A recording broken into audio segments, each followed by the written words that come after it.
En el deslumbrante esplendor de una gala benéfica en Madrid, el aire vibraba con el murmullo de conversaciones discretas y el tintineo de copas de cristal.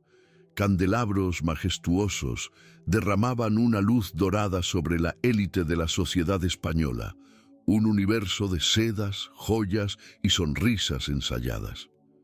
En el centro de este cosmos perfectamente orquestado se movía Álvaro de Mendoza, heredero del imperio vinícola que llevaba su apellido en La Rioja. Era un hombre esculpido por el poder y la tradición, cuya vida parecía tan controlada y exquisita como sus vinos de reserva. Cada paso que daba sobre el mármol pulido era una demostración de seguridad, cada saludo una reafirmación de su estatus inquebrantable.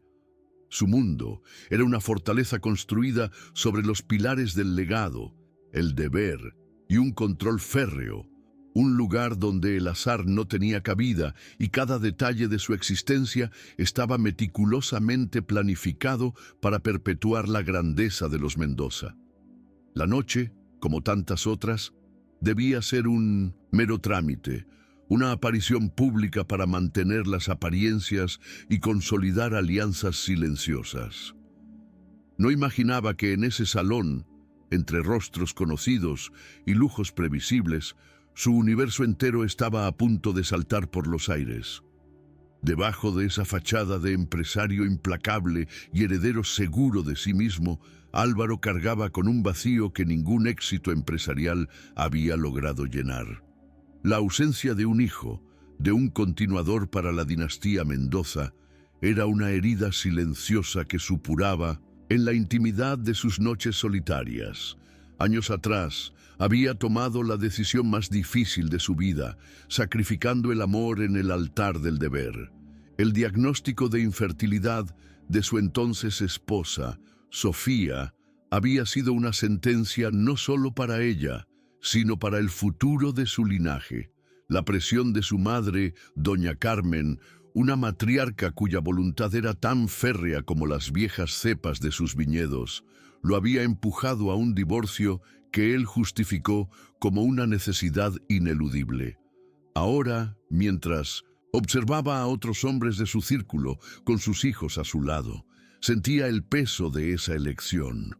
El legado de los Mendoza, que se extendía por generaciones, amenazaba con terminar en él, convirtiendo todos sus logros en un eco hueco, un imperio sin rey que lo heredara.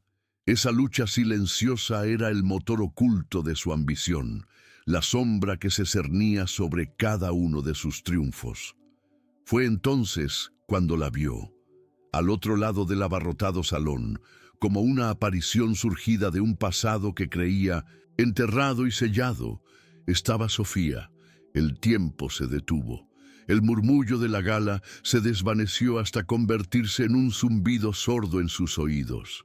No era la joven ingenua y frágil que recordaba, aquella a la que había despedido con palabras frías y calculadas, rompiéndole el corazón con la excusa del deber. La mujer que estaba allí de pie poseía una serenidad y una fuerza que nunca antes le había visto. Su vestido era sencillo pero elegante y su postura erguida irradiaba una confianza forjada, lejos de este mundo de apariencias. El corazón de Álvaro, un músculo que había entrenado para la indiferencia, martilleó contra sus costillas con una violencia inesperada. El pasado, que él había archivado prolijamente como un capítulo cerrado de su biografía, acababa de irrumpir en su presente con la fuerza de un huracán, amenazando con derribar los muros de su vida perfectamente construida. Por un instante, el gran Álvaro de Mendoza se sintió vulnerable, expuesto bajo las luces doradas de la gala, y entonces su mundo se fracturó por completo. Sofía no estaba sola. Su mano sostenía con delicadeza la de un niño pequeño, de unos 5 años, cuyo cabello oscuro y rizado enmarcaba un rostro que era un espejo del suyo. Los ojos del pequeño, grandes y curiosos, se encontraron con los de Álvaro a través de la distancia, y en esa mirada reconoció la herencia innegable de los Mendoza. La forma en que el niño inclinaba la cabeza, el gesto incipiente de una sonrisa que era un calco exacto de la suya propia de niño. Todo en él era un grito silencioso de su propia sangre. El aire se le escapó de los pulmones. La pregunta resonó en su mente con la violencia de un trueno. ¿Cómo era posible? Los informes médicos, las consultas con especialistas, la certeza clínica que había servido de justificación para destrozar su matrimonio y expulsar a Sofía de su vida. Todo se convirtió en cenizas en un instante. Aquel niño era la prueba viviente de una verdad que le había sido ocultada. O peor aún, la evidencia de una mentira que había definido su destino y el de la mujer a la que una vez amó. Desde su rincón, Sofía observaba la reacción de Álvaro. Este encuentro no era producto del azar. Había sido un acto deliberado. El primer movimiento en un tablero de ajedrez donde las piezas eran la verdad y la justicia. Los años de exilio autoimpuesto en un luminoso pueblo blanco de Andalucía la habían transformado. Lejos de la rigidez y la frialdad de la alta sociedad madrileña, había encontrado su propia voz en el silencio de su taller de cerámica. Con sus manos moldeaba el barro dándole forma y propósito, un proceso que reflejaba su propia reconstrucción personal. El fuego del horno que cocía sus creaciones había templado también su espíritu, convirtiendo a la joven herida en una mujer fuerte y decidida. No había regresado a la vida de Álvaro impulsada por el veneno de la venganza. Su propósito era más puro y mucho más poderoso. Quería que su hijo, Mateo, conociera la verdad de su origen, pero sin ser devorado por la red de secretos y el orgullo desmedido que definían a la familia Mendoza. Buscaba justicia, no restitución, y la oportunidad para su hijo de elegir su propio camino. Álvaro dio un paso instintivo hacia adelante, un movimiento magnético hacia el niño que era la encarnación de su anhelo más profundo. Su mente era un torbellino de confusión, ira y una incipiente y aterradora esperanza. Cruzó su mirada con la de Sofía y en sus ojos no encontró ni el odio ni el dolor que esperaba, sino una calma inquebrantable, la determinación de una madre dispuesta a todo por proteger a su hijo. Mateo, ajeno a la tempestad emocional que se arremolinaba a su alrededor, miró con curiosidad al hombre alto y de rostro severo que se acercaba, sintiendo la tensión en la mano de su madre. En ese instante, en medio del lujo y la frivolidad de la gala, se libró una batalla silenciosa. No se pronunció una sola palabra, pero la confrontación fue más sonora que cualquier discusión.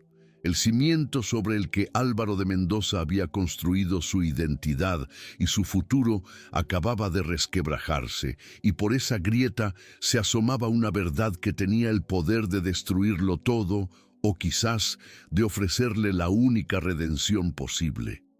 Su vida, tal y como la conocía, había terminado. El silencio en el interior del sedán de alta gama era más ensordecedor que el estruendo de la gala que acababa de abandonar. Álvaro de Mendoza miraba las luces de Madrid pasar como borrones de neón chinisimpo a través de la ventanilla tintada, pero no las veía. En su mente, una única imagen se repetía en un bucle infinito: el rostro de un niño pequeño, sus ojos oscuros y curiosos, una réplica en miniatura de los retratos de su propia infancia que colgaban en los pasillos del caserío familiar en La Rioja. El aire en sus pulmones parecía haberse solidificado. Cada respiración era un esfuerzo consciente y doloroso. La lógica, esa herramienta afilada con la que había construido su imperio y su vida, se había hecho añicos contra la evidencia irrefutable de la carne y la sangre. Años de disciplina, de control emocional, de sacrificios justificados en el altar del deber, se desmoronaban como un castillo de arena ante la marea. Le ordenó a su chofer que se detuviera. no en su ático de lujo con vistas a la Castellana, sino en la dirección del hotel donde un contacto le había confirmado que Sofía se alojaba. No era una decisión racional, era una compulsión, la necesidad visceral de enfrentarse a la mujer que había reescrito todo su pasado y con ello amenazaba con dinamitar su futuro. La encontró en el pequeño y discreto vestíbulo del hotel. Sofía estaba sentada en un sofá de terciopelo gastado, como si lo estuviera esperando. No había sorpresa en su mirada, solo una calma que a Álvaro le pareció casi insultante. Se acercó a ella, sus pasos resonando en el mármol silencioso, sintiendo el peso de cada año de ausencia entre ellos. Las palabras que había ensayado en el coche, una mezcla de ira y acusación, se evaporaron en su garganta. Frente a ella, la mujer que había despedido con una frialdad calculada, se sintió despojado de su armadura de poder. Fue ella quien rompió el silencio. Su voz suave pero firme, sin un atisbo del temblor que él recordaba. Le dijo que sabía que vendría, que este momento era inevitable. No le ofreció excusas ni justificaciones, simplemente le expuso una verdad tan simple como devastadora. Mateo existía, era su hijo, y ella había pasado los últimos 5 años protegiéndolo de un mundo que, en su día, casi la destruye a ella. La conversación no fue una batalla, fue una rendición, la rendición de Álvaro a una realidad que ya no podía negar, una realidad que lo obligaba a cuestionar cada decisión que había tomado desde que la dejó marchar. Recuperando una fracción de su compostura, Álvaro recurrió a la única herramienta que nunca le había fallado: el poder. Su voz, ahora teñida de una autoridad gélida, cambió de tono.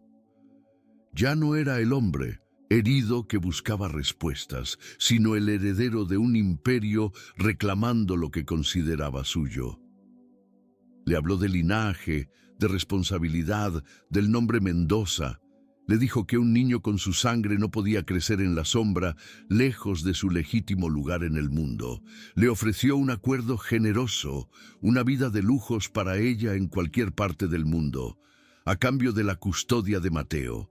No entendía que sus palabras eran como sal en una herida antigua. Para él, el niño era un activo, la pieza que faltaba para completar su legado.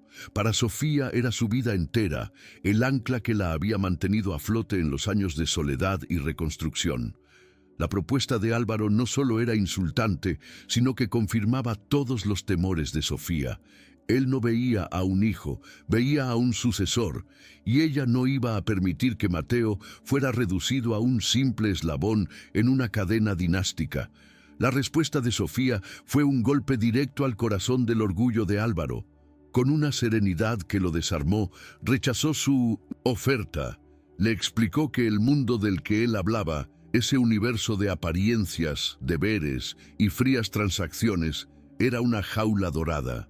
Le recordó la soledad que ambos sintieron dentro de su matrimonio, la presión asfixiante de su familia, la crueldad con la que fue descartada cuando se la consideró defectuosa. Le dijo que había pasado años construyendo una vida para Mateo basada en el amor, la creatividad y la libertad, valores que el apellido Mendoza no podía comprar.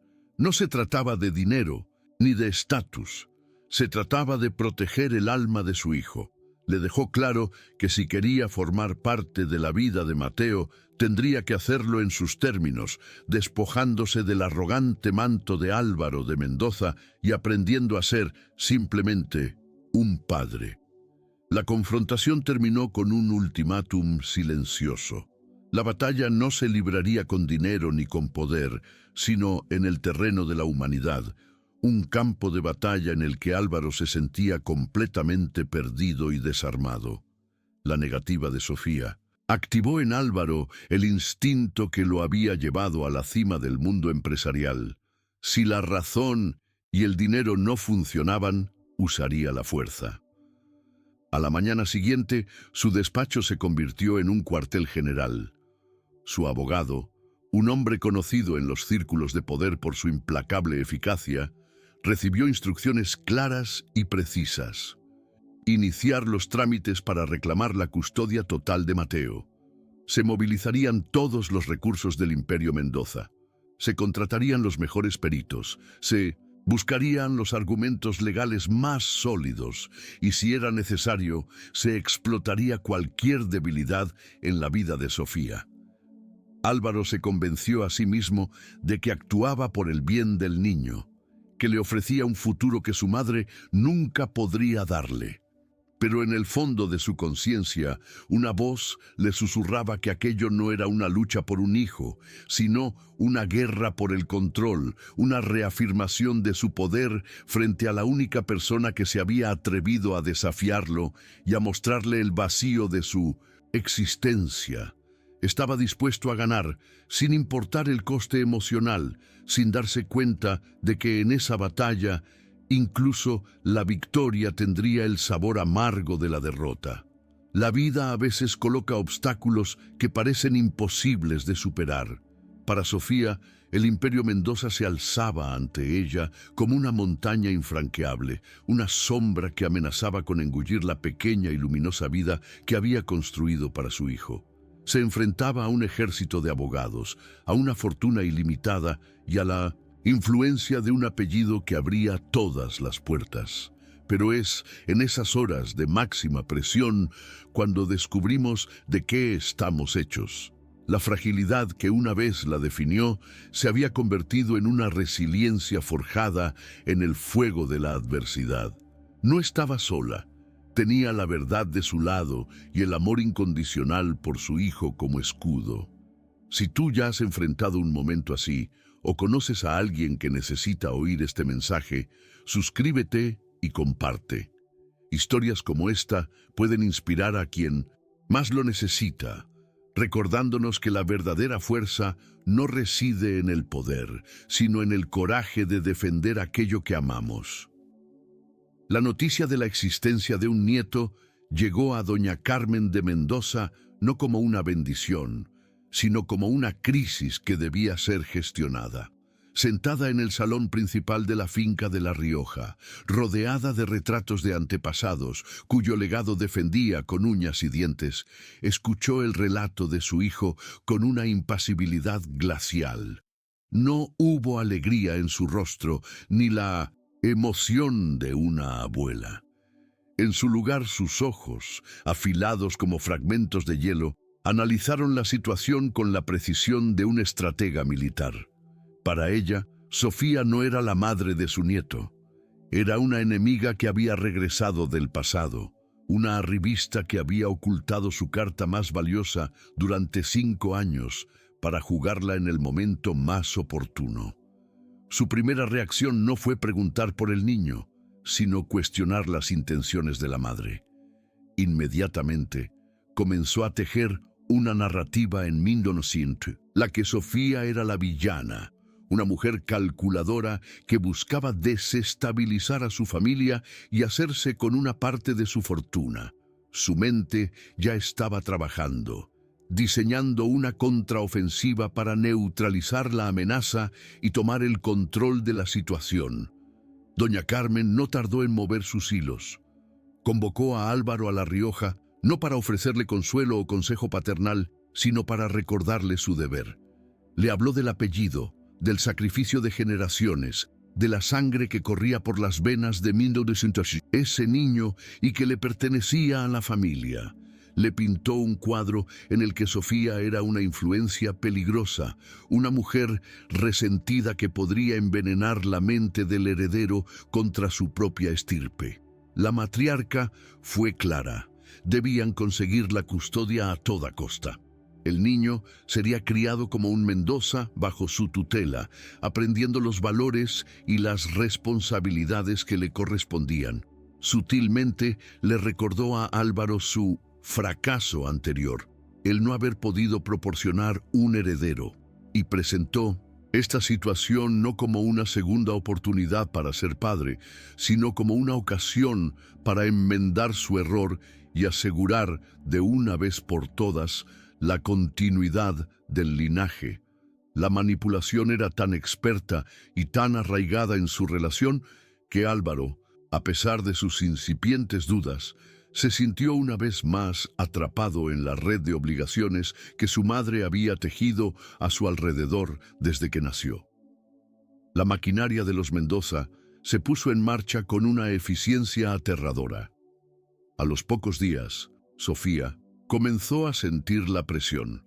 Un artículo velado en una revista de Sociedad hablaba del sorprendente regreso de una antigua conocida a la vida de un prominente empresario, especulando sobre sus verdaderas motivaciones.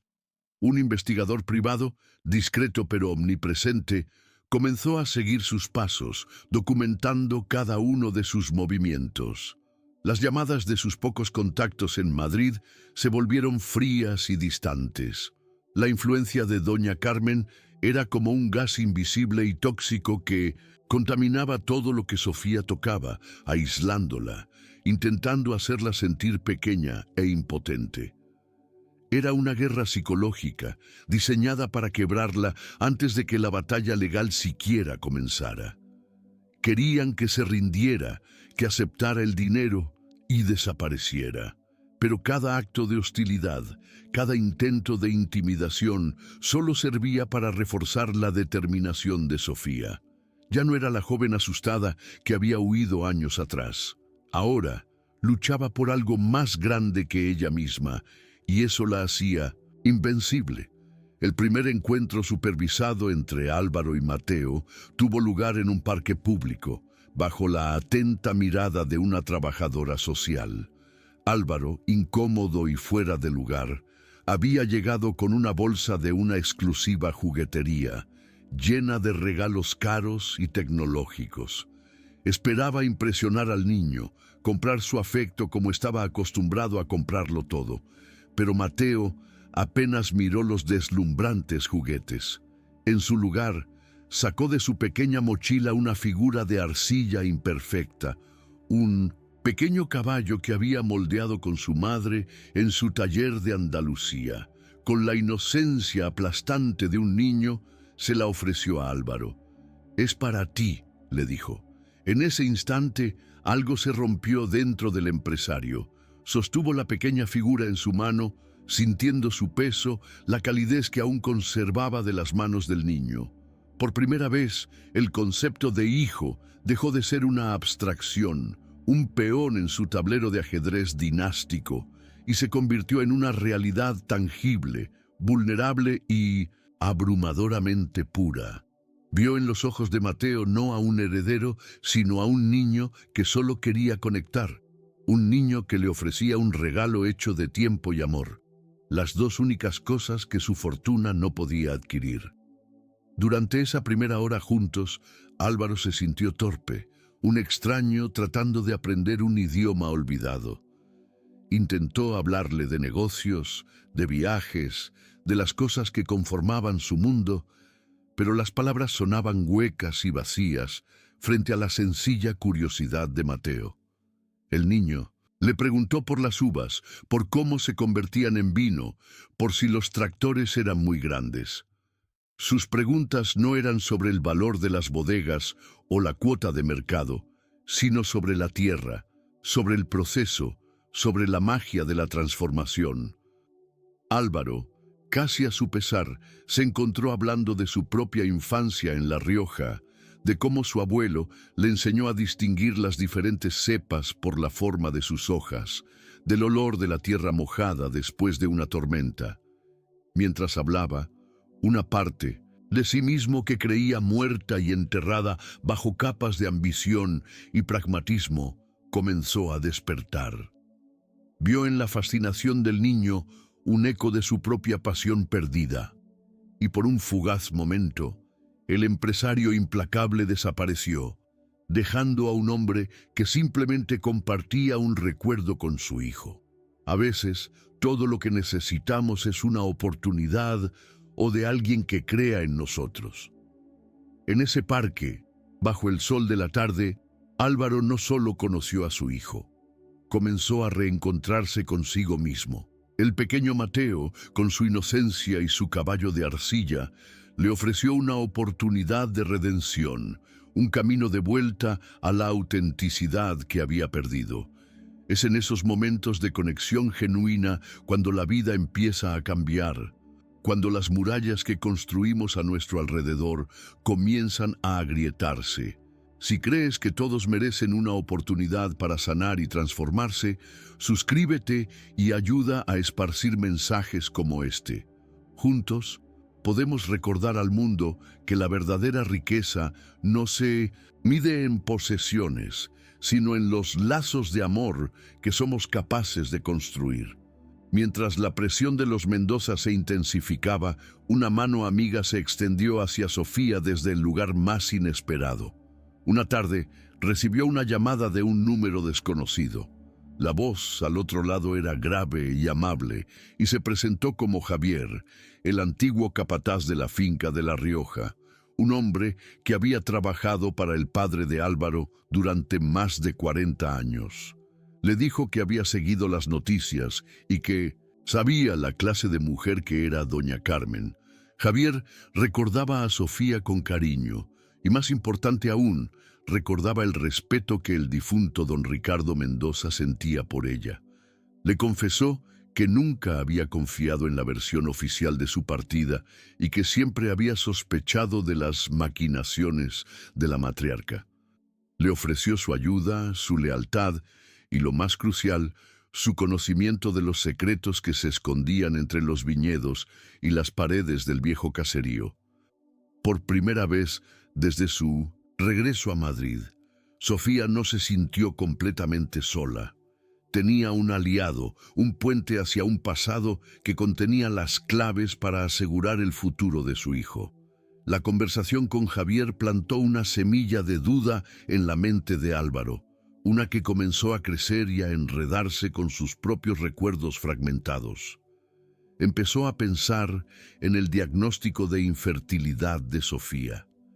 Recordó vagamente el nombre del médico, un especialista poco conocido que les fue recomendado encarecidamente por su madre. Recordó cómo doña Carmen se encargó de todas las gestiones, cómo insistió en acompañarlos a las citas, cómo interpretaba ella los resultados antes de que el propio médico hablara. En su momento, lo vio como una muestra de la eficiencia y el apoyo de su madre. Ahora, a la luz de los acontecimientos, esos mismos recuerdos adquirían un matiz siniestro. Era posible que la mujer que lo había criado, que pregonaba el deber y el honor por encima de todo, fuera capaz de una manipulación tan cruel y profunda.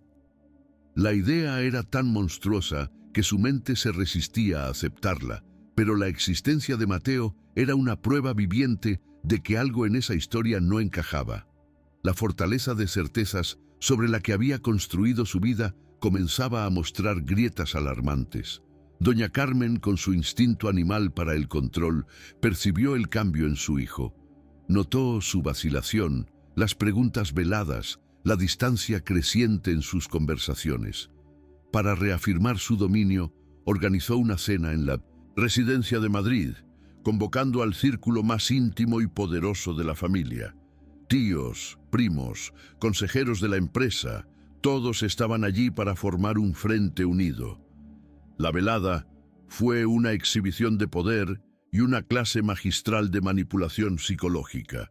El tema de conversación, cuidadosamente orquestado, giró en torno al legado, a la importancia de proteger el nombre Mendoza de amenazas externas. Sin mencionar directamente a Sofía, hablaron de oportunistas, de escándalos que podían dañar la reputación de la familia. Fue un mensaje claro para Álvaro. No estás solo en esto, pero cualquier signo de debilidad será visto como una traición a tu clan. Lo estaban acorralando, usando el peso de la tradición y la lealtad familiar para forzarlo a seguir el camino que su madre había trazado para él. A pesar del cerco que se estrechaba a su alrededor, Sofía encontró un refugio en un pequeño taller de cerámica que alquiló en un barrio tranquilo de Madrid. Allí, rodeada del olor a barro húmedo y el calor del horno, se reconectaba consigo misma. El acto de centrar la arcilla en el torno era una meditación, un ejercicio para encontrar su propio equilibrio en medio del caos. Cada pieza que creaba era un testimonio de su resiliencia. Moldeaba el barro, le daba forma, lo sometía al fuego y lo transformaba en algo bello y fuerte. Era una metáfora de su propia vida. El taller no era solo un lugar de trabajo, era su santuario, el espacio donde el poder y el dinero de los Mendoza no podían alcanzarla. Era la prueba de que tenía una vida propia, una identidad más allá de su relación con Álvaro, y una fuente de ingresos que, aunque modesta, le daba la independencia que tanto valoraba. Esta autonomía era su arma más poderosa, un hecho que desconcertaba profundamente a doña Carmen, quien no podía entender a una mujer que no se movía por la ambición material. La segunda visita supervisada fue radicalmente diferente. Esta vez, Álvaro no trajo regalos caros. En su lugar, llevaba un viejo libro de astronomía que había sido suyo de niño y una pequeña manta. Se sentaron juntos en el césped del parque y, mientras Mateo comía la merienda que su madre había preparado, Álvaro le mostró las constelaciones en las páginas gastadas del libro. Le habló de la Osa Mayor y de Orión, compartiendo las mismas historias que su abuelo le contaba a él. No hubo tensión ni incomodidad. Por un momento, no eran el heredero de un imperio y el hijo reclamado, sino simplemente un padre y un hijo, descubriendo un interés común. Sofía los observaba desde un banco cercano, y su corazón, que había estado blindado durante tanto tiempo, sintió una punzada de algo que se parecía peligrosamente a la esperanza. Vio en Álvaro un destello del hombre del que se había enamorado, el joven que podía encontrar maravillas en el cielo nocturno, antes de que el peso de su apellido lo aplastara. La tregua emocional fue brutalmente interrumpida por la siguiente ofensiva legal. El abogado de Álvaro, siguiendo las directrices implacables de doña Carmen, presentó un escrito en el juzgado que era un ataque directo y cruel a la dignidad de Sofía. En él se cuestionaba su estabilidad financiera. Se insinuaba que su trabajo como ceramista era un simple pasatiempo y no una profesión seria, y se argumentaba que no podía ofrecerle a Mateo el entorno de excelencia que un heredero de los Mendoza merecía. Cada frase estaba diseñada para humillarla, para pintarla como una madre inadecuada, incapaz y movida por el despecho. El documento era una declaración de guerra total, una estrategia de tierra quemada que buscaba no solo ganar la custodia, sino aniquilar la reputación y la autoestima de Sofía. Era la prueba definitiva de que para doña Carmen no había límites morales ni éticos en su afán por salirse con la suya. Cuando Álvaro recibió una copia del escrito, sintió una oleada de náuseas. Las palabras frías y calculadoras de su abogado le parecieron obscenas. Eran sus recursos, su dinero, los que estaban financiando esta campaña de desprestigio contra la madre de su hijo. La vergüenza lo consumió. Por primera vez vio con una claridad meridiana la crueldad inherente al sistema de poder que él representaba. Llamó a su abogado, furioso, para exigirle una explicación. La respuesta de Beltrán fue tranquila y profesional. Se limitaba a ejecutar la estrategia que se le había encomendado, una estrategia diseñada para ganar a cualquier precio, una estrategia que, según le había dado a entender, el propio Álvaro contaba con su plena aprobación y la de su madre. En ese momento, Álvaro comprendió que había cedido el control, que se había convertido en un títere en la obra de teatro orquestada por doña Carmen y que sus manos, aunque indirectamente, estaban manchadas con la vileza de aquel ataque. La advertencia de Javier llegó esa misma noche a través de un mensaje críptico. Le alertaba de que doña Carmen estaba removiendo cielo y tierra buscando cualquier trapo sucio en el pasado de 1900. Sofía en Andalucía estaba contactando a antiguos vecinos, a dueños de galerías, a cualquiera que pudiera ofrecer un testimonio, por falso que fuera, que pudiera ser usado en su contra. La amenaza ya no era solo legal, se había vuelto personal y peligrosa. Doña Carmen no se detendría ante nada para desacreditarla, para construir un caso basado en mentiras y medias verdades. Sofía sintió un escalofrío, pero no de miedo, sino de una fría resolución. Sabía que la confrontación final era inevitable. La guerra ya no era silenciosa, ni se libraba en despachos de abogados. Estaba a punto de estallar a la vista de todos, y ella debía estar preparada para la batalla de su vida. Álvaro se encontraba en el centro de una tormenta perfecta, un hombre dividido contra sí mismo. Por un lado, la lealtad a su madre y a la tradición, un deber grabado a fuego en su alma desde la cuna. Por otro, la conexión innegable y creciente con su hijo, un amor puro que le ofrecía un atisbo de una vida con verdadero significado. Y en medio, Sofía, ya no como un fantasma del pasado, sino como una mujer fuerte y digna, cuya entereza le inspiraba un respeto que no había sentido por nadie en años. Se acercaba la fiesta anual de la vendimia en la finca de La Rioja, el evento social más importante del calendario de los Mendoza. Sabía que ese sería el escenario del desenlace. Doña Carmen esperaba que él actuara como el heredero implacable, consolidando su poder y reclamando a su hijo. Pero una nueva voz, la de un padre, le susurraba que el verdadero legado no era el que se heredaba, sino el que se construía con amor y verdad.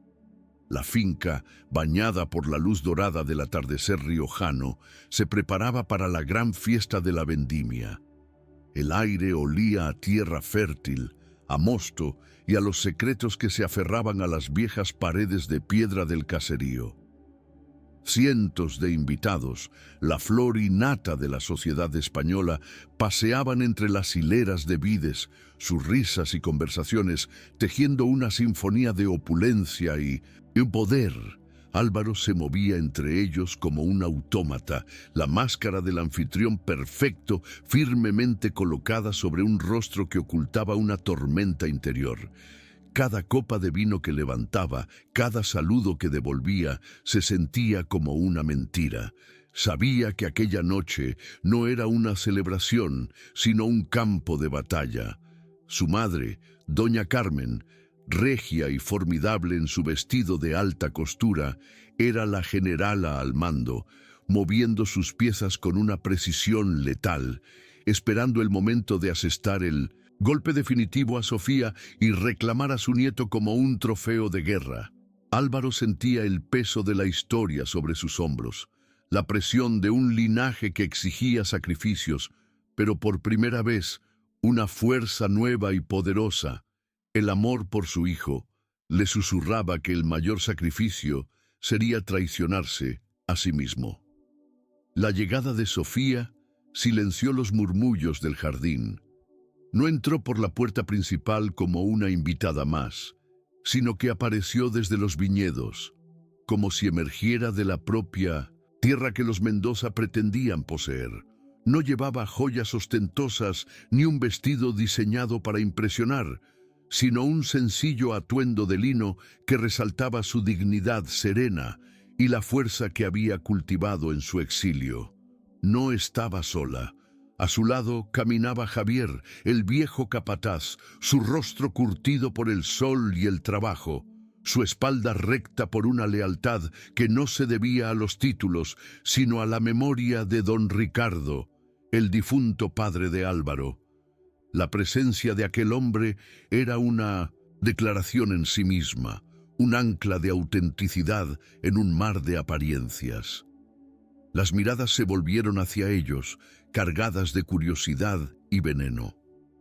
Doña Carmen, desde su posición elevada en la terraza, observó la escena con un desdén gélido. En sus ojos no había sorpresa, sino la fría satisfacción de una depredadora que ve a su presa caminar directamente hacia la trampa que con tanto esmero había preparado. La tensión era palpable, una cuerda de violín a punto de romperse sobre el paisaje idílico de la vendimia. Álvaro se quedó paralizado en el centro del jardín, el mundo girando a su alrededor en una espiral de rostros borrosos y voces lejanas. Vio a su madre hacer un gesto casi imperceptible, una señal a sus aliados más cercanos, que comenzaron a cerrar el círculo en torno a Sofía y Javier, como una manada de lobos rodeando a su presa. Vio a Sofía, firme, sin retroceder un ápice, su mirada fija en él, no con súplica, sino con una pregunta silenciosa que atravesó todas sus defensas. ¿Quién eres realmente, Álvaro? Y entonces su mirada se desvió hacia un rincón más alejado, donde una amiga de confianza de Sofía sostenía la mano de Mateo, protegiéndolo del vórtice de la confrontación. El niño miraba las luces de la fiesta con inocencia, ajeno al drama que se tejía en torno a su destino. Ese fue el instante que lo cambió todo. Ya no se trataba de un legado, de un apellido o de una guerra de poder. Se trataba de ese pequeño, de su futuro, del mundo que heredaría. La voz de su padre resonó en su memoria, hablándole no de la grandeza del nombre, sino de la responsabilidad de ser un hombre justo. El camino se bifurcó frente a él con una claridad brutal. El sendero oscuro de la lealtad ciega a su madre o el difícil y luminoso camino de la verdad. Doña Carmen descendió las escaleras de la terraza con la gracia majestuosa de una reina dirigiéndose a sus súbditos. Se abrió paso entre los invitados, que se apartaban con una mezcla de temor y reverencia, hasta quedar frente a Sofía. No levantó la voz. Su ataque fue mucho más sutil y devastador. Con una sonrisa gélida que no llegaba a sus ojos, le dio la bienvenida a la fiesta, su tono cargado de un sarcasmo que cortaba como el cristal. ¿A qué debemos el honor de tu inesperada visita, querida?, preguntó, su voz lo suficientemente alta para que el círculo más cercano la escuchara.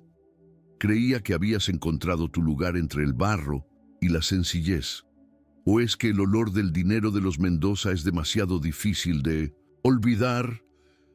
Cada palabra era una daga envenenada, diseñada para pintar a Sofía como una arribista, una mujer movida por la codicia y el rencor.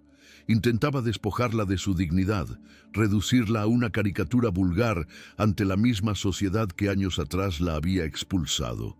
Era una humillación pública, calculada para quebrar su espíritu y obligarla a huir una vez más, esta vez para siempre. Pero la mujer que tenía delante ya no era la joven frágil que se marchitó bajo su tiranía. Sofía sostuvo la mirada de doña Carmen sin pestañear. «He venido porque mi hijo tiene derecho a la verdad, Carmen», respondió, su voz tranquila pero resonante, cargada con el peso de 5 años de silencio. «Y porque esta familia, que tanto presume de honor, está construida sobre una mentira cruel». Antes de que doña Carmen pudiera replicar, Javier dio un paso al frente, interponiéndose simbólicamente entre las dos mujeres. Su presencia cambió la dinámica de la confrontación. Se dirigió a los invitados más antiguos, a los amigos de toda la vida de don Ricardo. «Muchos de ustedes me conocen», dijo con su voz grave y respetada. «Saben que serví a esta casa con lealtad durante más de 40 años y saben que don Ricardo era un hombre de palabra. Él apreciaba a Sofía, nunca habría permitido la injusticia que se cometió con ella. Las palabras del capataz, un hombre cuya integridad era incuestionable, sembraron la duda entre los presentes. Y entonces, con un gesto, señaló hacia el borde de la multitud, donde un hombre de mediana edad, pálido y visiblemente nervioso, esperaba en la sombra. Y él está aquí para contarles la verdad de esa injusticia. El hombre dio un paso vacilante hacia la luz. Era el doctor Aguirre, el especialista que había firmado el diagnóstico de infertilidad de Sofía.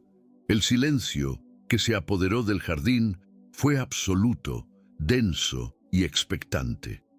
Los invitados se giraron para mirarlo, reconociendo al médico cuya reputación había sido discreta, casi anónima, hasta ese preciso instante. El doctor Aguirre, con la voz temblorosa por el peso de la culpa acumulada, comenzó a hablar. Confesó. Contó cómo doña Carmen se le había acercado años atrás, sabiendo de sus graves problemas económicos. Le relató la oferta, el soborno que le pareció una fortuna y que se convirtió en el precio de su alma. Describió con un detalle insoportable cómo manipuló los resultados, cómo redactó un informe falso, cómo mintió a la cara a una joven pareja, destruyendo su matrimonio y un futuro. Me dijo que era por el bien de la familia, para proteger el linaje de un heredero fallido, dijo, sus ojos llenos de lágrimas de arrepentimiento. Pero no era por el bien de nadie, era por su sed de control. Y he vivido con esa mentira carcomiéndome cada día desde entonces. Ya no puedo más. La confesión cayó como una bomba atómica en el corazón del Imperio Mendoza, desintegrando la fachada de honor y tradición en un instante. La reacción de doña Carmen fue volcánica. Su rostro, antes una máscara de control glacial, se contrajo en una mueca de furia pura. ¡Mentiroso!, siseó, su voz perdiendo toda su compostura. Es un hombre desesperado, un fracasado al que esta mujer seguramente ha pagado para que invente esta sarta de calumnias. Se giró hacia los invitados, intentando usar su autoridad, su poder de siempre, para doblegar la realidad a su voluntad. No van a creer a este don nadie por encima de mí, de la matriarca de esta familia. Pero sus palabras sonaban huecas. La confesión del médico tenía el inconfundible anillo de la verdad, una verdad que encajaba dolorosamente con la conocida personalidad controladora de Carmen. Desesperada, se volvió hacia su último bastión, su creación más perfecta, su hijo. Álvaro, le suplicó, su voz ahora teñida de una urgencia febril. Diles que es una mentira. Defiende el honor de tu familia. Defiende a tu madre. Era su última orden, la prueba final de una lealtad que había exigido y obtenido durante toda su vida. Todos los ojos se clavaron en Álvaro. El universo entero pareció contener la respiración, esperando su veredicto. Era el momento definitivo, el punto de no retorno. Podía ponerse del lado de su madre, negar la verdad, aplastar a Sofía y al doctor con el peso de su fortuna y su influencia y vivir para siempre en una jaula dorada de mentiras. O podía elegir la verdad y con ella la destrucción de todo lo que había conocido. Vio el rostro de su madre, distorsionado por la rabia y el miedo a perder el control. Vio el rostro de Sofía, sereno, sus ojos brillantes de lágrimas no de tristeza, sino de una expectante validación. Y vio, a lo lejos, el rostro de su hijo, Mateo. En ese instante comprendió que el verdadero legado no era la tierra, ni las bodegas, ni el dinero. El verdadero legado era la verdad que le dejaría a ese niño. Con una calma que no sabía que poseía, dio un paso adelante, pasando de largo a su madre como si fuera una extraña, ignorando su mano extendida y suplicante. Caminó con paso firme a través del silencio atronador del jardín y se detuvo frente a Sofía. Se giró para encarar a los invitados, a su familia, a todo su mundo.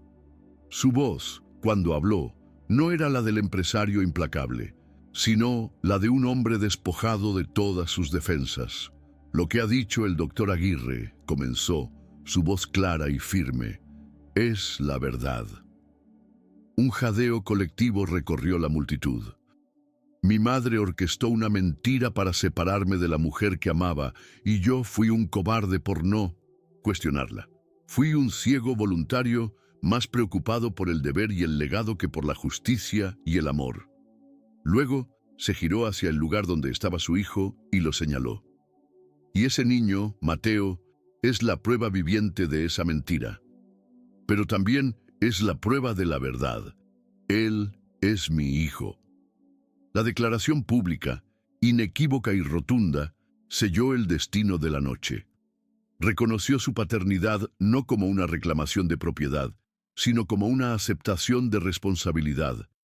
Asumió su parte de culpa, desnudando su alma frente a la misma sociedad, ante la cual siempre había proyectado una imagen de perfección intachable. Finalmente se volvió hacia Sofía, la miró a los ojos, y en su mirada había un universo de arrepentimiento. Sofía, dijo, su voz quebrándose por primera vez. No hay palabras para expresar lo mucho que lo siento. Te robé años de tu vida. Te causé un dolor que no puedo imaginar, y todo por mi debilidad, por mi incapacidad para enfrentarme a ella. No le pidió que volvieran, no, le pidió una segunda oportunidad romántica. Le pidió algo mucho más fundamental. Te pido perdón, no espero que me lo concedas, pero necesito que sepas que pasaré el resto de mi vida intentando reparar el daño que te he hecho, no como el heredero de los Mendoza, sino como el padre de nuestro hijo. A continuación, su mirada se endureció y se posó sobre su madre. Y en cuanto a ti, madre, dijo con una frialdad que helaba la sangre, desde este momento, tu influencia en mi vida y en esta empresa ha terminado. El legado de mentiras de los Mendoza muere esta noche. A partir de ahora construiremos algo nuevo, basado en la verdad. El impacto de sus palabras fue definitivo. Doña Carmen se quedó sola en medio del jardín, su poder evaporado, su autoridad hecha cenizas. Sus aliados de toda la vida la miraban con una mezcla de lástima y desprecio, y uno a uno comenzaron a darle la espalda, alejándose de ella, abandonándola en la isla de su propia ignominia. La matriarca, la mujer que había gobernado con mano de hierro durante décadas, había sido destronada, no por un enemigo externo, sino por la verdad que ella misma había intentado enterrar.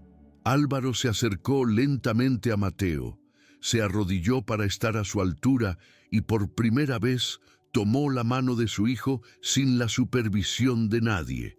El niño lo miró con sus ojos grandes y curiosos, y con una sencillez que lo desarmó, le sonrió. Sofía observaba la escena, una lágrima solitaria de alivio y justicia recorriendo su mejilla. La guerra había terminado. No había vencedores en el sentido tradicional, solo supervivientes.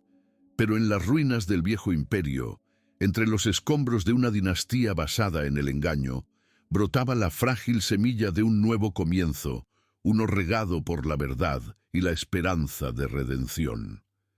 Esa noche, bajo el cielo estrellado de La Rioja, no se celebró la cosecha de la uva, sino la cosecha de la verdad.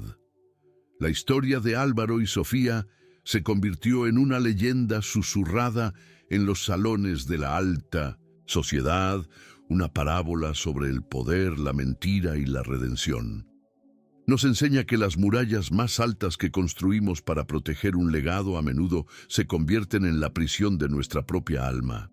La verdadera fortaleza no reside en perpetuar un nombre o una fortuna, sino en tener el coraje de derribar esas murallas, de reconocer nuestros errores y de pedir perdón. Nos recuerda que el amor, en su forma más pura, no es posesión, sino liberación, y que un acto de valentía, la decisión de un solo hombre de elegir la verdad por encima de la tradición, puede cambiar el curso no solo de su vida, sino de todas las generaciones venideras. El verdadero legado no se inscribe en las etiquetas de las botellas de vino, sino en las acciones de honestidad y amor que dejamos en los corazones de aquellos a quienes hemos herido y de aquellos a quienes estamos aprendiendo a amar. A veces, la vida nos obliga a elegir entre el mundo que hemos heredado y el mundo que deseamos construir. Álvaro de Mendoza eligió construir.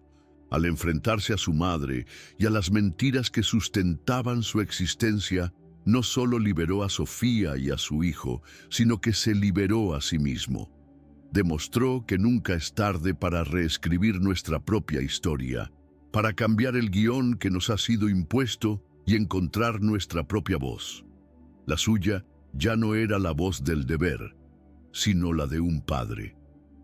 Esta transformación nos recuerda que el cambio más profundo a menudo comienza con el acto más simple y aterrador: decir la verdad, primero a nosotros mismos y luego al mundo. Es una lección universal sobre la capacidad humana para la redención y la prueba de que incluso las heridas más profundas pueden empezar a sanar cuando se exponen a la luz de la honestidad. La resolución de esta historia no fue un cuento de hadas. Álvaro y Sofía no volvieron a ser la pareja que fueron, porque ambos eran personas completamente diferentes. La confianza, una vez rota de forma tan brutal, no se repara de la noche a la mañana. Pero construyeron algo nuevo, algo quizás más fuerte y real, una alianza basada en el respeto mutuo y en el amor incondicional por su hijo. Álvaro se apartó de la primera línea de gestión de las bodegas, delegando el poder en un equipo profesional y dedicando su tiempo a lo que realmente importaba: aprender a ser padre. Aprendió a cambiar pañales, a contar cuentos antes de dormir, a curar rodillas raspadas y, lo más importante, aprendió a escuchar. Descubrió que la risa de Mateo era más valiosa que cualquier contrato millonario y que un abrazo de su hijo tenía más poder que todo el prestigio de su apellido. Esta historia nos recuerda que, al final, la bondad y el coraje pueden cambiarlo todo. Nos enseña que la verdadera herencia que dejamos no se mide en bienes materiales, sino en la integridad de nuestras acciones y en la capacidad de amar sin condiciones. Si este relato te ha emocionado y crees que más personas necesitan tener acceso a historias como esta, que nos inspiran a ser mejores y a creer en las segundas oportunidades, suscríbete al canal. Tu suscripción nos ayuda a continuar compartiendo mensajes que pueden tocar corazones y quizás transformar vidas, porque cada historia de superación es un faro de esperanza que ilumina el camino para todos nosotros, recordándonos que siempre, sin importar cuán oscuro sea el pasado, es posible construir un futuro lleno de luz y verdad. El silencio que siguió a la confesión de Álvaro fue más profundo y atronador que cualquier aplauso que hubiera resonado jamás en la finca. La fiesta de la vendimia, el pináculo del calendario social de los Mendoza, se había desintegrado.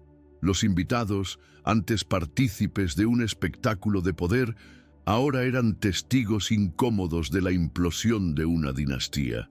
Se miraban unos a otros, sus rostros una mezcla de conmoción, morbo y un incipiente desprecio hacia la figura que hasta hacía unos minutos había sido su anfitriona indiscutible. Nadie se atrevía a moverse, a hablar. Fue el lento y deliberado goteo de las primeras deserciones lo que rompió el hechizo.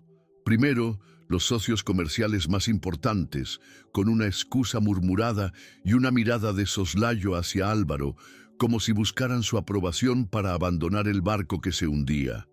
Luego, los amigos de toda la vida, aquellos que habían compartido décadas de secretos con doña Carmen, se apartaron de ella como si su proximidad fuera contagiosa.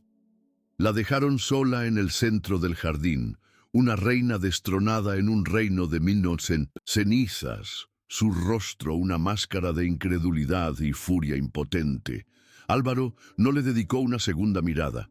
Su universo entero se había reducido a dos personas: Sofía, cuya silenciosa entereza lo había guiado hacia la luz, y Mateo, el hijo cuya existencia le había devuelto el alma.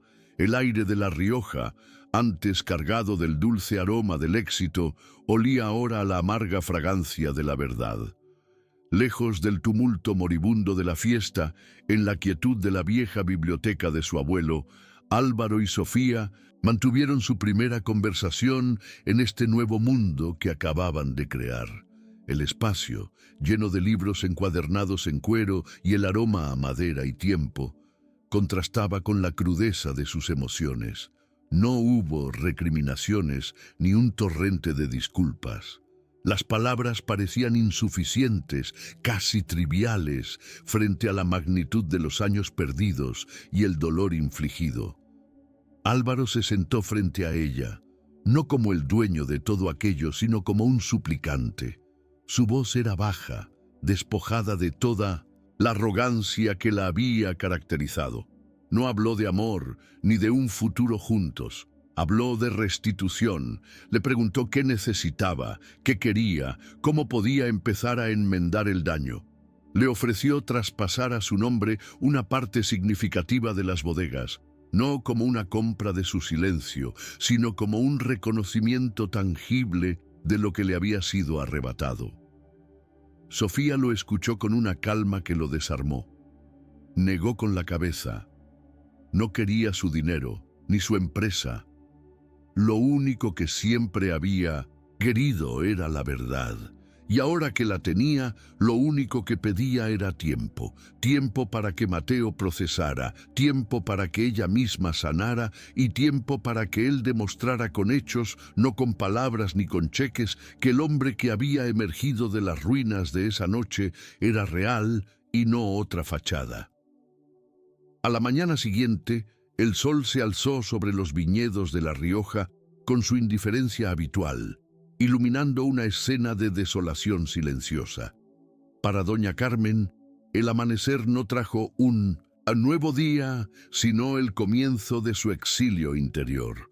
Se paseaba por los pasillos del caserío un fantasma en su propio palacio. El personal, que durante décadas había temblado ante su mera presencia, ahora la rehuía. Sus miradas vacías o cargadas de una lástima que para ella era más insultante que el odio. El teléfono, esa extensión de su voluntad con la que había tejido y deshecho destinos, permanecía mudo sobre la mesa de caoba. Las llamadas que esperaba, las de sus antiguas confidentes, las de los miembros del consejo que siempre habían acatado sus órdenes, nunca llegaron.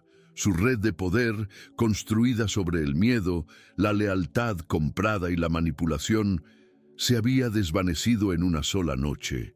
Fue condenada al ostracismo, a la irrelevancia social, la única tortura capaz de quebrar su espíritu de hierro. Su poder no residía en el dinero, sino en la influencia, y sin ella no era nada. Se encontró atrapada en la fortaleza que ella misma había construido para proteger su legado, solo para descubrir que sus muros no solo mantenían a los demás fuera, sino que la encerraban a ella dentro, sola con el eco de sus mentiras. La decisión de Álvaro fue tan radical como su confesión.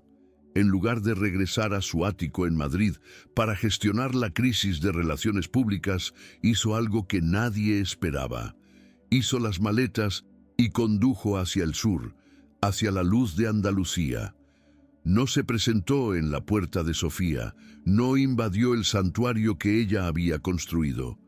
En su lugar, alquiló una pequeña casa encalada en las afueras del mismo pueblo blanco, un lugar modesto con un pequeño jardín y vistas a los olivares. Fue un acto simbólico de una profundidad inmensa.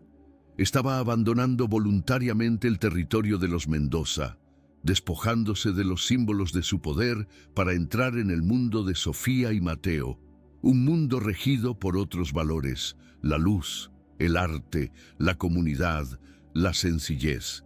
Cambió sus trajes a medida por ropa cómoda, sus reuniones de junta por largos paseos, por las callejuelas empedradas. Por primera vez en su vida no tenía una agenda ni un objetivo empresarial que cumplir. Su única meta era aprender a estar presente, a observar, a escuchar. Estaba iniciando un peregrinaje, no hacia un lugar sagrado, sino hacia la paternidad y hacia sí mismo. Las primeras semanas fueron un ejercicio de paciencia y humildad. Álvaro aprendió a vivir al ritmo lento y deliberado del sur. Se despertaba con el canto de los pájaros en lugar de con la alarma de su teléfono. Descubrió el pequeño mercado local. Aprendió los nombres de los tenderos, compró fruta fresca que Mateo devoraba con entusiasmo. Empezó a aparecer de forma discreta y respetuosa en la vida de su hijo. Lo esperaba a la salida del colegio, no con regalos caros, sino con una pelota o simplemente con una sonrisa. Aceptó la invitación de Sofía para visitar su taller de cerámica. Allí, rodeado de barro y de las hermosas creaciones de la mujer a la que había subestimado tan profundamente, se sintió torpe e inútil, pero también extrañamente en paz. Intentó modelar una pequeña figura con Mateo, sus manos grandes y acostumbradas a firmar contratos, ahora cubiertas de arcilla, luchando por crear algo simple y honesto. Sofía los observaba desde la distancia, su corazón una fortaleza con las puertas aún cerradas, pero quizás, solo quizás, con una ventana entreabierta, dejando entrar un tímido rayo de luz. El frente legal, que había sido un campo de batalla brutal, se transformó en un proceso de paz. Álvaro despidió al implacable equipo de abogados que había contratado para destruir a Sofía y contrató a una mediadora familiar, una mujer conocida por su enfoque humano y conciliador. Sus instrucciones fueron claras y concisas: redactar un acuerdo que reflejara cada uno de los deseos de Sofía. El documento final no era un tratado de rendición, sino una declaración de principios. Establecía una generosa pensión para Mateo, depositada en un fideicomiso independiente que Álvaro no podía tocar, garantizando su futuro sin condiciones. Creaba un plan de custodia compartida flexible, que priorizaba, por encima de todo, la estabilidad emocional del niño y le daba a Sofía el poder de veto sobre las decisiones importantes. Pero lo más significativo era la cláusula que él mismo insistió en añadir: un reconocimiento legal y por escrito de la paternidad de Mateo y una disculpa formal por el daño moral y emocional causado a Sofía. Era su manera de grabar la verdad en piedra, de asegurarse de que nunca más pudiera ser negada o manipulada. Un atardecer, mientras el cielo de Andalucía se teñía de tonos anaranjados y violetas, Álvaro llevó a Mateo a una colina desde donde se veía todo el pueblo. No fue una conversación planeada, sino un momento que surgió de la nueva y tranquila intimidad que estaban construyendo. Sentados en la hierba, Álvaro comenzó a hablar. No le contó la historia completa, con toda su sordidez y su dolor, pues Mateo era demasiado pequeño para cargar con ese peso, pero le contó una versión de la verdad. Le habló de un papá que se había perdido, que había cometido errores muy grandes porque escuchaba a las personas equivocadas y tenía miedo. Le dijo que durante mucho tiempo no supo que tenía un hijo maravilloso y que ese fue el error más triste de su vida. Le confesó que estaba aprendiendo a ser un buen papá y que a veces se equivocaría, pero que nunca, nunca más dejaría de estar a su lado. Mateo escuchó en silencio, con la profunda sabiduría de los niños, y cuando Álvaro terminó, simplemente apoyó su cabeza en el hombro de su padre. En ese gesto no había juicio ni perdón, solo una aceptación simple y pura, que para Álvaro fue la absolución más poderosa que jamás recibiría. Para Sofía, la caída del Imperio Mendoza no fue una victoria que celebrar con champán, sino una liberación silenciosa que le permitió respirar hondo por primera vez en años. El peso de la lucha, la constante vigilancia, el miedo a que le arrebataran a su hijo se disipó como la niebla matutina. Esta nueva paz se reflejó en su arte. Sus cerámicas, siempre hermosas, adquirieron una nueva dimensión. Había una audacia en sus formas, una vitalidad en sus esmaltes, que hablaban de una mujer que ya no solo sobrevivía, sino que prosperaba. Vendió su taller en el pueblo y, con la seguridad económica que ahora tenía, compró un pequeño cortijo abandonado en las afueras, un lugar donde podía expandir su trabajo y donde Mateo podía correr libremente entre olivos y almendros. No era una huida, sino un acto de reafirmación. Estaba echando raíces, construyendo un hogar permanente para ella y su hijo, un hogar basado no en el linaje o la herencia, sino en el amor, la creatividad y la libertad. Estaba reclamando su derecho a una vida bella y tranquila, una vida que ella misma había moldeado con sus propias manos, igual que sus vasijas. Esta historia de redención nos muestra que los legados más poderosos no están escritos en piedra ni grabados en las placas de las empresas, sino que se tejen en el tejido de nuestras relaciones a través de actos de valentía y humildad. El viaje de Álvaro nos recuerda que nunca es demasiado tarde para derribar los muros que nosotros mismos hemos construido y buscar la verdad, por dolorosa que sea. Es un testimonio de la idea de que la verdadera fortaleza no se encuentra en no caer nunca, sino en levantarse después de una caída, dispuesto a reconstruir sobre una base de honestidad.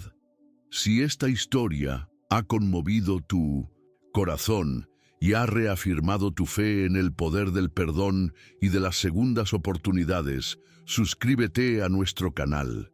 Tu apoyo nos permite seguir compartiendo mensajes que celebran la resiliencia del espíritu humano e inspiran esperanza frente a la adversidad. Meses después, la vida había encontrado un nuevo y sorprendente equilibrio. La escena era de una domesticidad casi inimaginable un año atrás.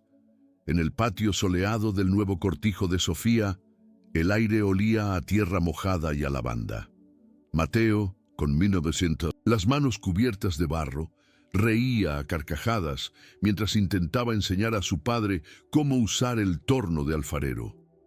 Álvaro, con la camisa arremangada y una mancha de arcilla en la mejilla, era una imagen de feliz torpeza. Su intento de vasija se había derrumbado por tercera vez, pero su frustración era cómica, no amarga. Sofía los observaba desde el umbral de su nuevo y espacioso taller, una taza de café humeante entre las manos. En su rostro no había rastro de la antigua tensión, de la vigilancia constante. En su lugar había una sonrisa serena, genuina y sin defensas. No era la sonrisa de una mujer que había vuelto con el amor de su vida, sino la de una madre que veía a su hijo feliz y a un hombre que, contra todo pronóstico, había luchado por ser digno de ese amor. No era un final de cuento de hadas, era algo mucho mejor. Un comienzo real, imperfecto y lleno de una esperanza ganada a pulso. El tiempo, ese escultor paciente y silencioso, había comenzado a labrar una nueva realidad sobre las ruinas del antiguo Imperio Mendoza. Un año después de la noche que lo cambió todo, el paisaje de sus vidas era irreconocible. La luz de Andalucía, dorada y generosa, se derramaba sobre un pequeño cortijo encalado, rodeado de olivos centenarios y el aroma a romero y a tierra húmeda. Este era el mundo de Sofía, un universo construido con sus propias manos, donde el único linaje que importaba era el del amor y la creatividad. Aquí, el ritmo de los días no lo marcaban las juntas de accionistas ni las cotizaciones en bolsa, sino el sol. el lento girar del torno de alfarero y la risa contagiosa de un niño que por fin tenía un hogar donde sus raíces podían crecer profundas y seguras. Era un nuevo comienzo, no un borrón y cuenta nueva, pues las cicatrices del pasado seguían presentes, pero ya no dolían. Eran el testimonio mudo de una batalla ganada, el mapa de un viaje desde la oscuridad hacia una paz ganada a pulso, una paz que valía más que todas las bodegas de La Rioja. Álvaro de Mendoza ya no existía. En su lugar había un hombre llamado Álvaro, a secas. Había cambiado los trajes de Savile Row por camisas de lino y los zapatos italianos por alpargatas gastadas. Su transformación no era una pose, sino una lenta y a veces dolorosa deconstrucción de sí mismo. Pasaba la mayor parte de su tiempo en el sur, no como un señorito de visita, sino como un aprendiz. Aprendió a distinguir el sonido de las chicharras al mediodía, a apreciar el sabor de un tomate recién cogido de la huerta, a encontrar una belleza profunda en la imperfección de una vasija de barro. Su mayor aprendizaje, sin embargo, tenía lugar en las horas que pasaba con Mateo. Juntos construyeron una cabaña en un viejo olivo, repararon una bicicleta oxidada y pasaron tardes enteras tumbados en la hierba, buscando formas en las nubes. Eran pequeños actos de una normalidad que para Álvaro era revolucionaria. Estaba descubriendo que la paternidad no era un acto de posesión, sino de presencia.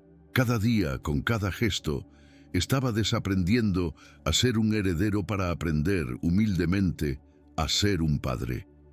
Para Sofía, la paz no llegó como una inundación repentina, sino como una marea lenta y constante que fue limpiando las costas de su alma. La ausencia de miedo era una sensación nueva y embriagadora. Ya no miraba por encima del hombro, ya no temía la llegada de una carta certificada o la llamada de un abogado. Esta libertad se tradujo en una explosión de creatividad. Su taller, ahora más grande y luminoso, se convirtió en un santuario donde su arte alcanzó una nueva madurez. Sus piezas, que siempre habían tenido una belleza melancólica, ahora irradiaban una fuerza y una alegría desbordantes.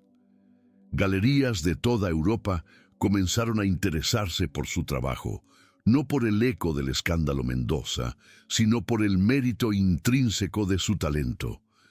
Se había convertido en la prueba viviente de que la verdadera nobleza no se hereda, se forja. Demostró al mundo, y más importante, a sí misma, que no era la exesposa de un magnate ni la madre del heredero. Era Sofía, una artista, una madre, una mujer completa y dueña de su propio destino. La relación entre Álvaro y Sofía se asentó en un territorio nuevo y desconocido para ambos, un espacio definido por el respeto y una honestidad brutal. No hubo un regreso romántico. Las heridas eran demasiado profundas, las traiciones demasiado fundamentales como para ser borradas.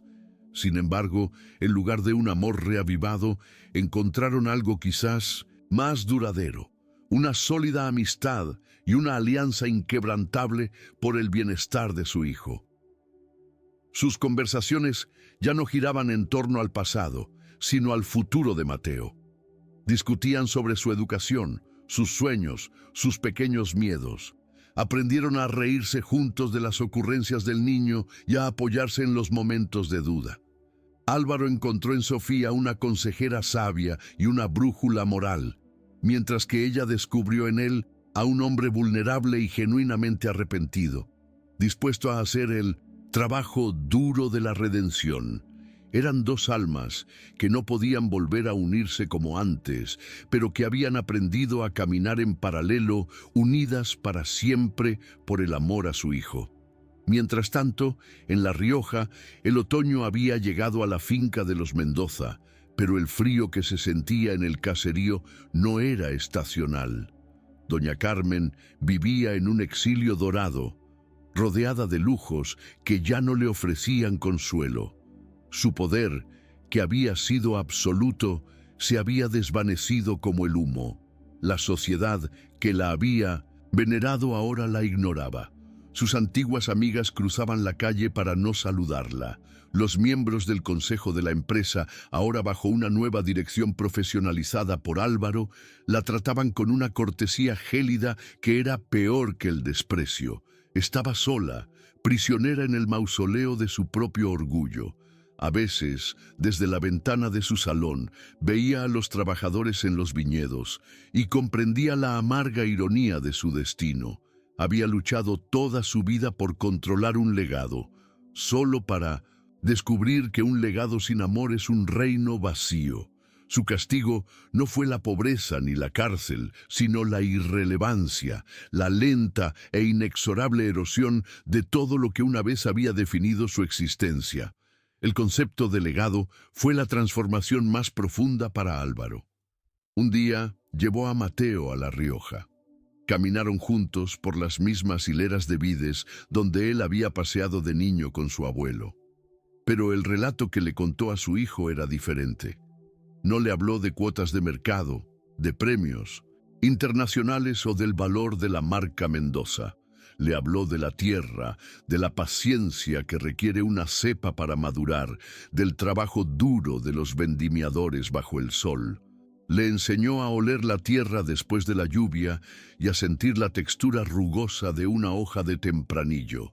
Le estaba transmitiendo no la propiedad de un imperio, sino el amor por un oficio.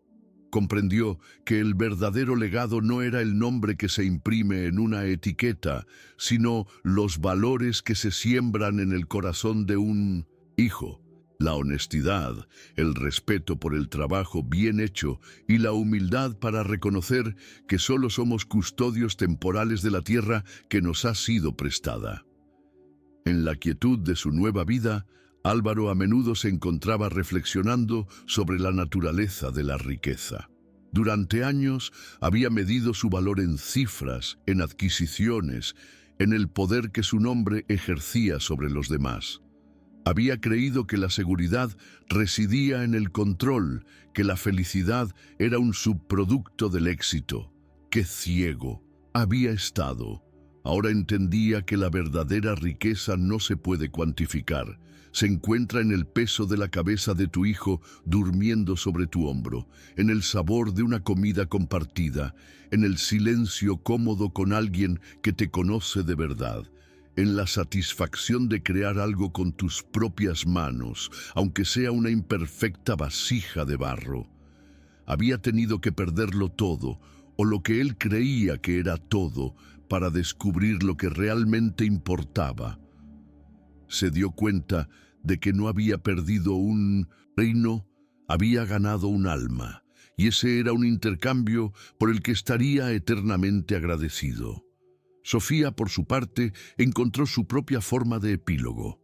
Una tarde, mientras el sol poniente incendiaba el cielo andaluz, desempacó una vieja caja que había permanecido cerrada durante años. Dentro estaban los recuerdos de su vida con Álvaro, fotos, cartas, pequeños objetos. No los miró con rencor ni con nostalgia.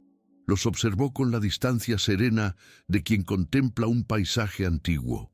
Reconoció a la joven que había sido, su inocencia, sus sueños rotos, y sintió una profunda compasión por ella.